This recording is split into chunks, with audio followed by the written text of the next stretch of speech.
I'm writing to tell you how I really feel. You probably didn't notice, but for the longest time, I've always been there for you. I want you to know what I've done, and I hope by me opening up to you like this, you will hopefully feel the same way for me. And we can be happy together. Forever. I remember when we were both 13, when you first transferred to my school. As soon as you walked in, I thought you were the most beautiful girl in the world. When your tranquil blue eyes crossed mine, even though it was for a brief moment, as you scanned across the strange faces in the class, I knew I wanted to be with you forever.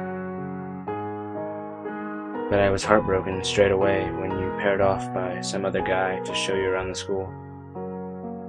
You didn't really notice me much. You were always with your group of friends who were so different to mine. Who am I kidding? I never really had any friends. The one thing that got me through all those years of loneliness was watching you, admiring everything you did. The way you gracefully went through your day without fault simply left me in awe, day in and day out.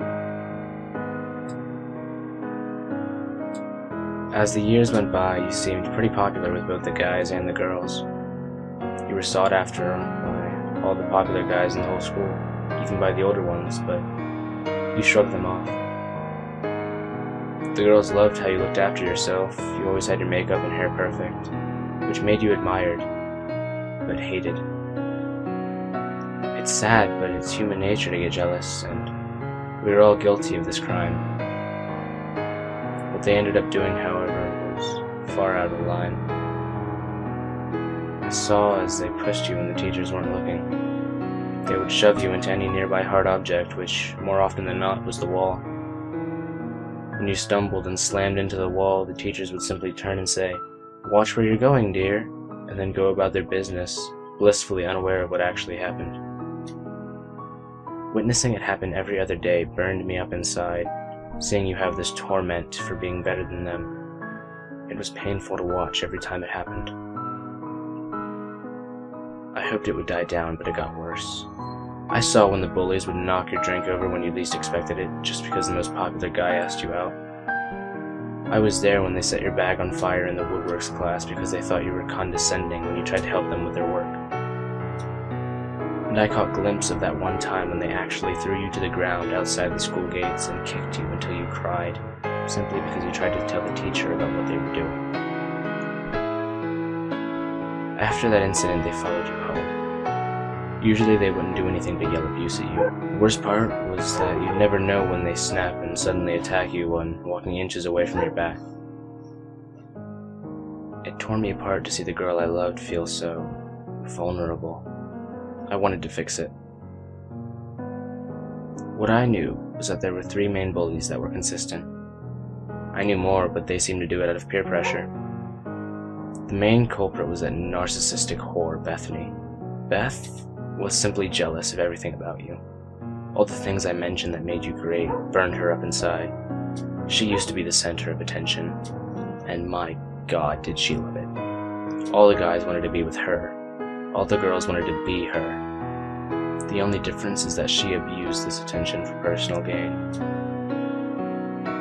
She slept with most of the guys who showered her in gifts or had their mommy and daddy go to pay for everything. She only hung around with girls whom she deemed lower than her, and she did this so they wouldn't be a threat to her God complex. But slowly, over the years of you being in the school, she eventually lost her reputation. By then, all the attention was on you. The second, who had a disgruntled grudge against you, was that asshole Chris. He asked you to school's annual dance in front of both his friends and yours, and you simply rejected him like many others.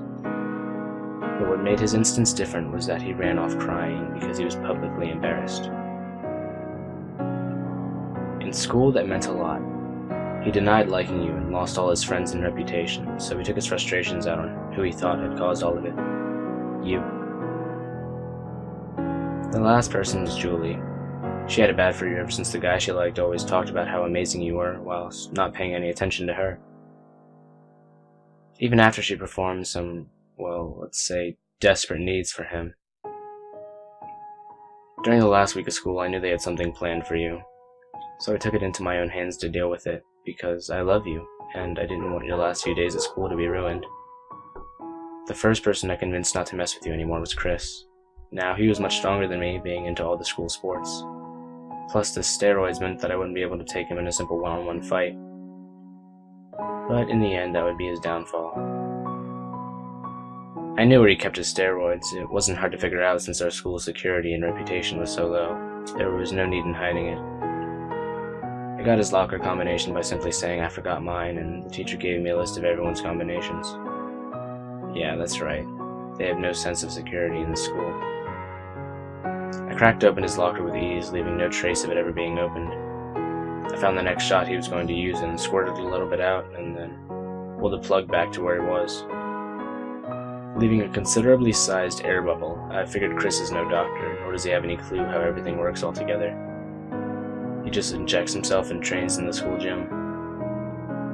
I bought a pass for the gym and pretended to train. He eventually came into the gym laughing hysterically with his new friends.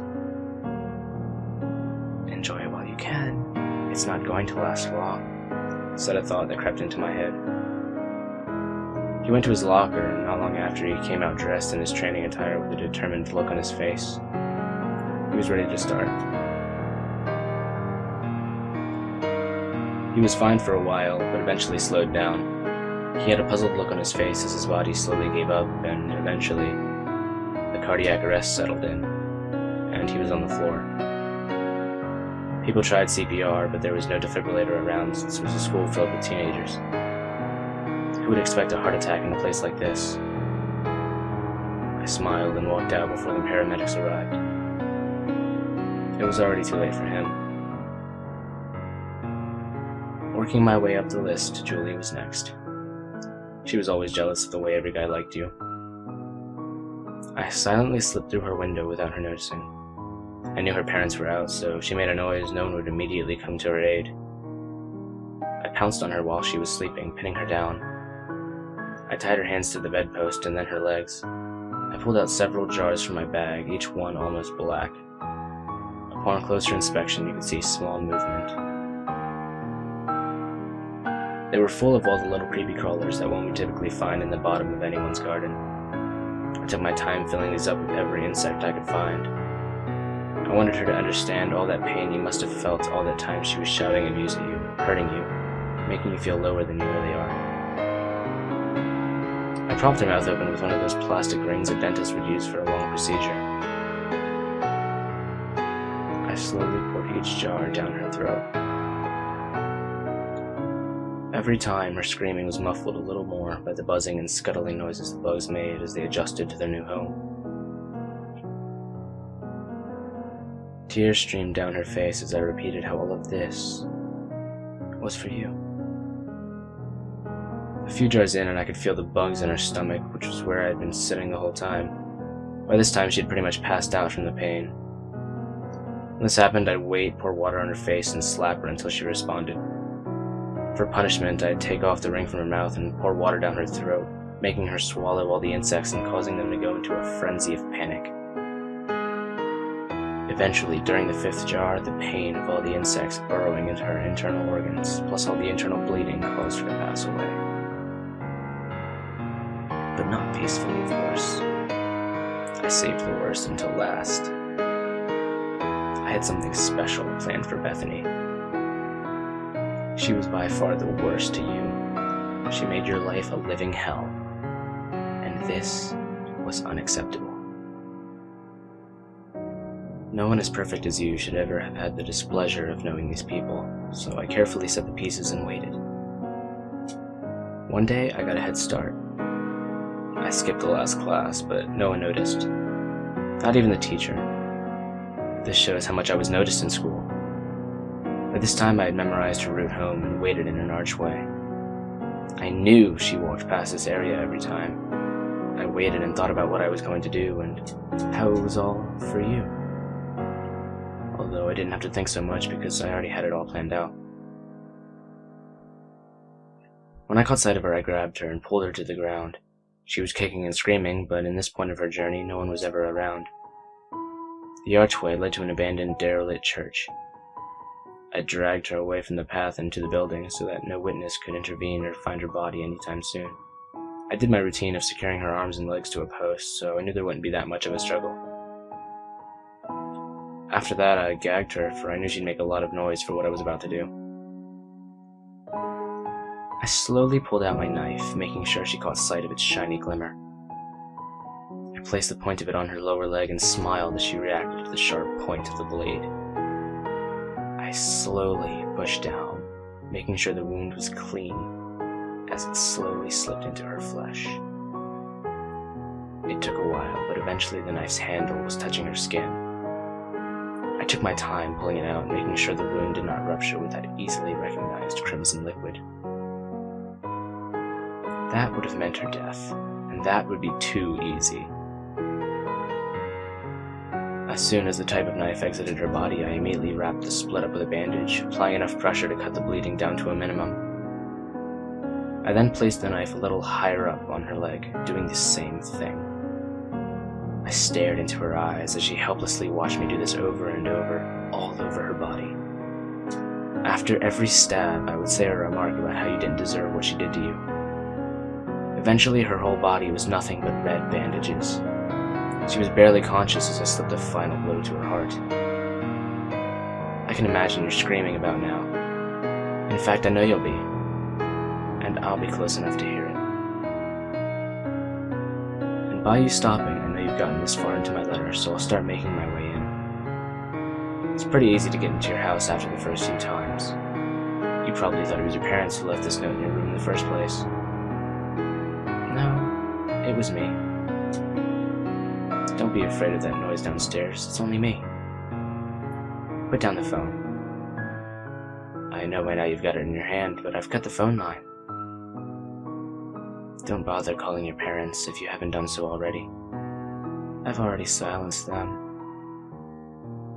You can stop your screaming now. I am always right outside your door. I'll knock it now, and soon it'll just be you and me. Together, forever. Lots of love. Your secret